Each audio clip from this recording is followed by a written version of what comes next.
অনুরোধ করে যুবক, প্লিজ যুবক, হৃদয়টাকে মেরে ফেলিও না।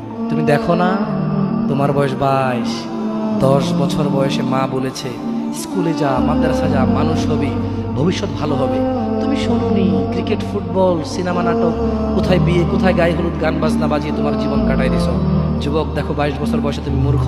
তোমার পাশের বন্ধু পাইলট স্কুলে পড়ে, হ্যাঁ 10টা টিউশনি পড়ায়, 30,000 টাকাও কামায়। হ্যাঁ, তুমি যাকে বিয়ের প্রস্তাব দিচ্ছ কেউ রাজি নাই, ওর জন্য 5টা ঘর আসে, ওর মা বলছে এখনো ছোট, আরো পড়াশোনা করুক, আর তুমি বিয়ের জন্য হন্য হয়ে খুঁজতেছ। কোনো রিক্সাওয়ালা তোমাকে মেয়ে দিতে রাজি? তুমি দেখো 10 বছর 15 বছর বয়সে যদি মায়ের ওই কথা মেনে নিতা, তাহলে তুমি আজকে উপকৃত থাকতাম। আমি জামশেদ মজুমদার 27 বছর বয়সে এসে তোমাকে বলছি তুমি গান বাজনা ছেড়ে দাও। ইনশাআল্লাহ 60 বছর পরে মারা গেলে, 30 বছর পরে মারা গেলে, 70 বছর পরে মারা গেলে ওই উপকৃত হবা।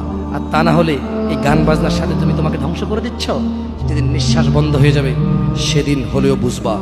বুঝতে তোমাকে হবেই, জমিনের উপরে বোঝো অথবা জমিনের নিচে বোঝো, বুঝতে তো হবে।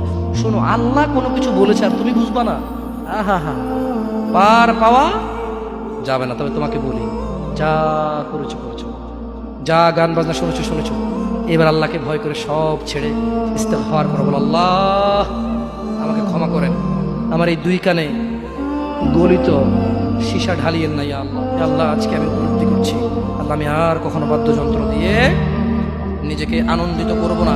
এই হারাম যা আপনাকে রাগান্বিত করে, আমি আর কোনোদিন এই হারাম দিয়ে নিজেকে আনন্দিত করব না।